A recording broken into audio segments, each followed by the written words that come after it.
Gustavo Marangoni, ¿qué tal? Buenas noches. Buenas noches, doctor. Él es, por parte del presidente del Banco Provincia, es uno de los referentes de Daniel Scioli. Yo creo que no lo niega usted, ¿no? No, hace 16 años que tengo el orgullo y el privilegio de trabajar con Daniel, así entonces, yo le decía recién en el entreacto, le decía a Gustavo que a mí me parece que la actitud de Daniel Scioli, que al principio se criticaba mucho, que por qué no se juega, ese animémonos y vayan, ¿no?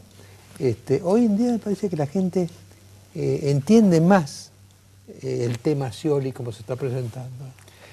Mire, yo recordaba cuando fue designado Francisco como papa, que el gobernador, cuando era vicepresidente, solía citar permanentemente la oración simple de San Francisco de Asís, que no la voy a decir entera, pero decía: haz de nosotros instrumentos de la paz, que allí donde haya odio pongamos amor, donde haya ofensa perdón, donde haya desesperación esperanza, donde haya duda fe. Y la verdad que me parece una buena guía, no solo para creyentes en general, sino para aquellos que, como el gobernador de la provincia, tienen responsabilidades tan importantes, porque yo creo que los dirigentes no le pueden devolver a la gente como una suerte de espejo quejas o broncas o enojos, sobre todo porque en el caso del gobernador y de todos los que nos dedicamos, ya sea porque en el caso de él se ha presentado una elección y nosotros somos parte de un equipo, nos dedicamos voluntariamente a esto y no tenemos motivos para estar enojados. Hacemos lo que queremos hacer. Hay otra gente que sí tiene motivos para estar enojada. Ahora, también es verdad que sobre Daniel Scioli, yo creo que las presiones para sacarlo de la carrera son más fuertes hoy que hace un año, por ejemplo, ¿no? Daniel es muy prudente, muy constructivo y la verdad que se dedica mucho en el día a día a resolver los temas que le presenta la provincia, la agenda, la educación por estos días, la seguridad o la falta de ella en algunos momentos o en algunos lugares. Y es ahí donde tiene que estar. La verdad que ninguna pelea de dirigentes le dio nunca una respuesta a nadie. Una cosa es el debate, la otra es la pelea, la chicana, aquello que tiende a alejar a la gente de la política, no acercarla. Entonces, Daniel siempre se ha caracterizado por sumar, por buscarle la vuelta a las cosas, por no hacer de la política algo autorreferencial y narcisista como hacen otros.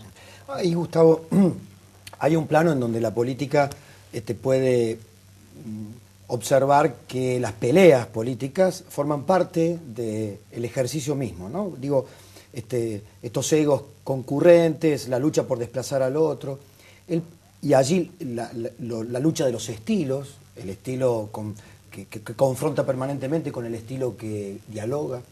Ahora, llega un punto en que eso no es inocuo para la sociedad, llega un punto en que eso es perjudicial para la sociedad, donde el daño se visibiliza en forma mayor. En esta etapa, justamente, es donde quizá ese choque de estilos, esa pelea política, no es una cuestión de narcisismo, sino que está tomando de rehén, de alguna manera, al habitante de la provincia de Buenos Aires. ¿Cómo se siguen manteniendo, conservando el estilo, cuando lo que peligra ya es el ciudadano? Vos decías en el bloque anterior que respecto del tema del carisma de Francisco y que eso no por sí mismo no contagiaba a todos los argentinos, que uno es parte de esto y a la vez modifica la realidad con sus conductas. Y yo creo que el gobernador es una influencia positiva en la realidad porque justamente no le echa, digamos, leña al fuego. Acá hay gente que anda con bidones de nafta debajo del brazo y esto no lamentablemente no es metafórico y lo hemos visto hace pocos días. Y hay otros que andan con bidones con agua y yo creo que lo importante es esta segunda actitud de la que Daniel siempre da cuenta. Entonces, me parece que siempre van a contar con esa determinación, porque además yo creo que también hay que señalar una cosa, ¿no? Si me permiten invertir, lo valiente no quita lo cortés. Uno puede tener convicciones y seguir ejercitando la cortesía, el diálogo, y esto no supone carecer de ninguna convicción, esto no supone otra cosa que entender que uno tiene que hablar con el otro, porque el otro, los otros, existen. Y la única forma de resolver los temas es sentarse y hablar. Ya que tomo tus palabras, y también con cortesía, con buenas formas, buenos modos, con cortesía, Daniel Scioli podría decidir, porque esto verdaderamente asfixia a los bonaerenses, no pertenecer más al grupo político que lo está hostigando. Digo, sin insultar a nadie, sin romper sin romper ninguna mesa, sin gritar, cortés y valientemente podría decir, el grupo político que me cobijó, o el grupo político que yo armé, porque él siempre recuerda que a él lo eligió Néstor Kirchner para acompañarlo más de una vez, hoy se está convirtiendo en un adversario o en un obstáculo para mi gestión. Yo creo que vos lo señalabas, Daniel, hace 10 años que ha trabajado mucho para esta reconstrucción política y económica de la Argentina, con su estilo, con su forma de ser. Ha estado siempre en el mismo lugar y siempre siendo igual. Porque no es que hace 10 años sostenía una cosa y ahora otra. Y además está recontrachequeado que no tiene duplicidades. Ahí está Wikileaks, que yo digo que es la ISO 9000 de la política y de Scioli, porque comprobó que dice lo mismo en público que en privado. Y hay otros que a lo mejor no pasan por ese estándar, al contrario, que tienen una suerte de doble estándar. Y Daniel le entiende. Digo, vos decías algunos que dicen cosas.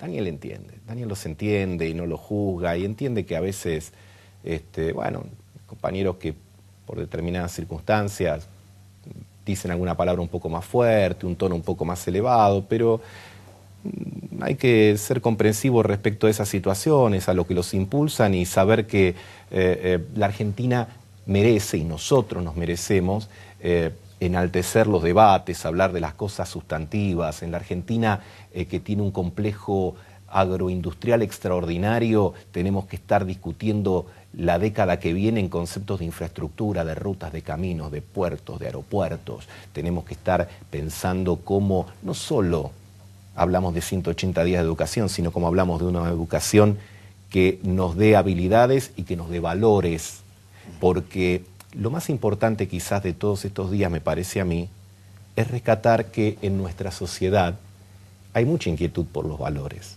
y hasta por la ausencia o la falta de ello. Cuando vemos crímenes aberrantes, cuando vemos el problema de la droga, estamos hablando de algo que todavía nos tiene que obligar a profundizar más. La droga es la ausencia de valores, es creer, y esto no es un problema de pobres o de ricos, es un problema que cruza en diagonal a toda la sociedad. Es pensar a veces que en el ideal consumista encontramos todas las respuestas, o es suponer que este vacío se puede cubrir con un escepticismo, con una suerte de nihilismo de muy baja calidad. Hay que predicar y construir valores para pensar esa Argentina grande que todos queremos construir. Yo he visto el discurso de Daniel, siempre me llamó la atención, ¿no? Cómo consiguió, o salió así, estar apoyando al gobierno, si se quiere ser oficialista, y explicar su oficialismo de una manera que en el fondo no era oficialista. Es decir, él decía, yo estoy con el gobierno, estoy con la línea, pero lo decía de una manera que no era agresiva, y eso era el cambio. Doctor, Chesterton decía que para entrar a la iglesia era necesario sacarse el sombrero, no la cabeza.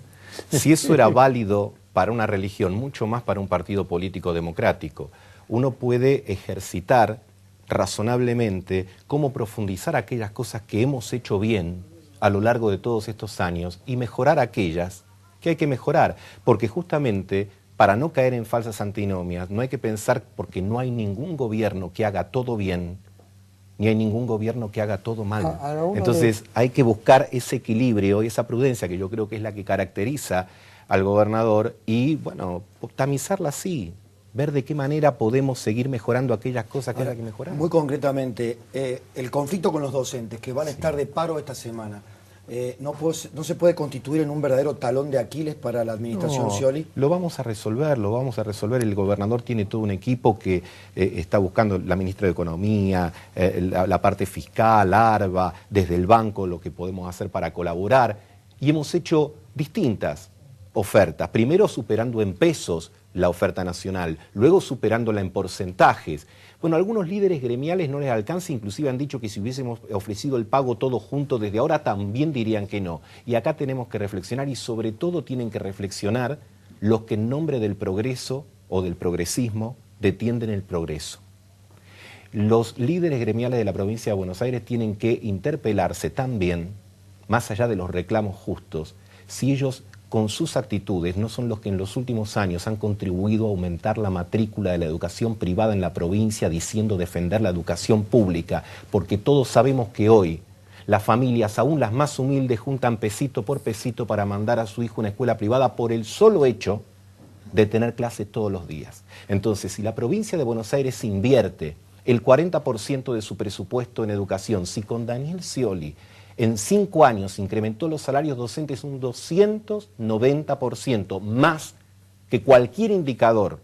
Y también tenemos que reflexionar otra cosa. En la Argentina, en estos últimos 10 años, la inversión en educación pasó del 2 punto y pico al 6,5% del PBI y sin embargo no nos alcanza para garantizar 180 días de clases. Coincido, Gustavo, pero también... Pero lo vamos a superar porque...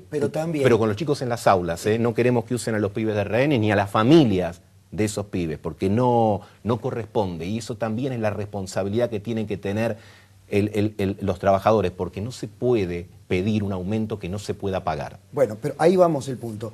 Daniel Scioli también ha sido parte de un proyecto político que ha hecho de la inflación una manera de acumular poder, porque verdaderamente el gran beneficiado con la inflación es el Estado en detrimento de los que menos tienen. Probablemente las pulsiones políticas gremiales seguirían estando, pero no sería de tal gravedad la cuestión de la discusión salarial si no estuviera la inflación, no hubiera la inflación que hay. Nadie gana poder con la inflación. La inflación es pan para hoy y hambre para mañana. Ahora tiene una vacuna natural.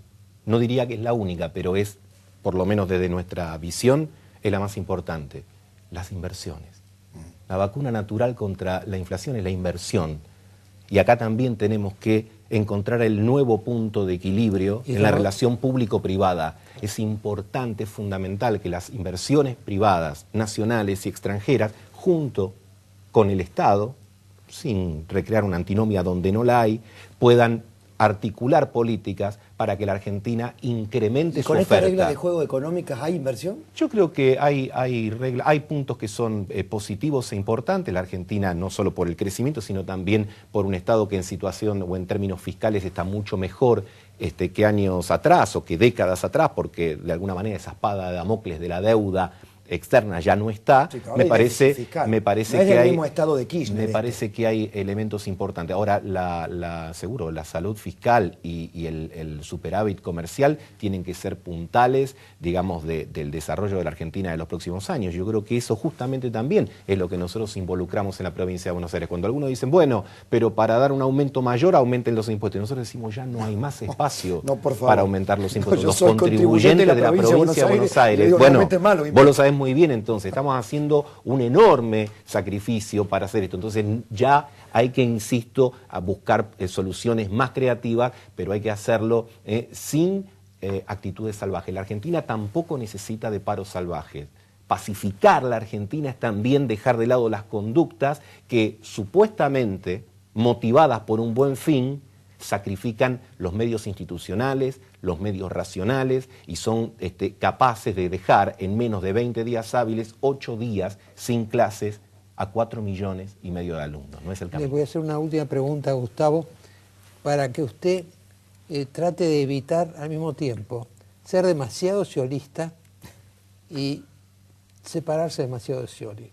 Porque yo lo que veo en Daniel es un espíritu que no es, por supuesto, idéntico al espíritu de Francisco I, pero que hay algo, ¿no? Esa paciencia, esa mansedumbre, esa firmeza.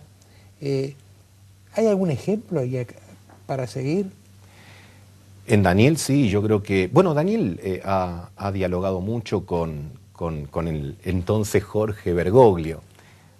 Bueno, en ese momento a lo mejor algunos, porque hablaba con Jorge Bergoglio, decían que hablaba con el jefe de la Corpo, y los mismos que le decían eso hoy se saltan en una pata de alegría hablando del Papa peronista y se cuelgan en el ala de un avión para viajar al Vaticano.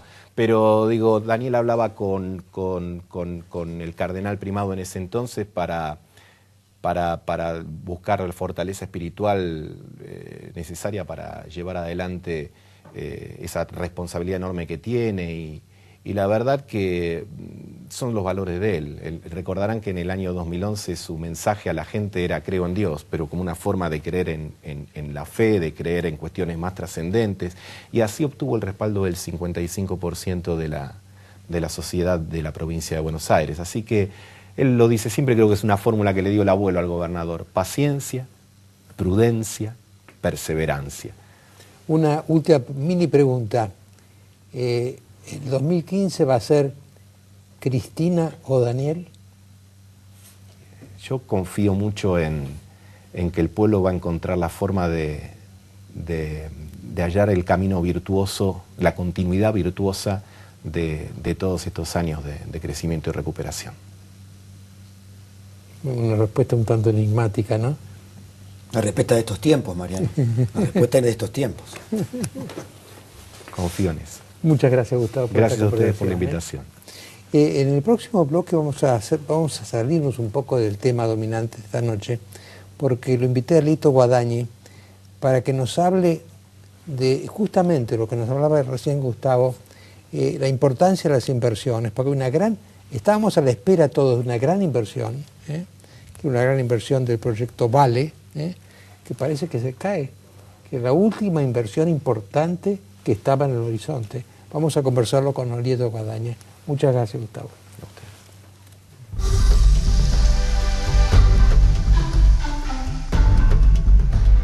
Para vender bien alhajas, relojes de marca, brillantes.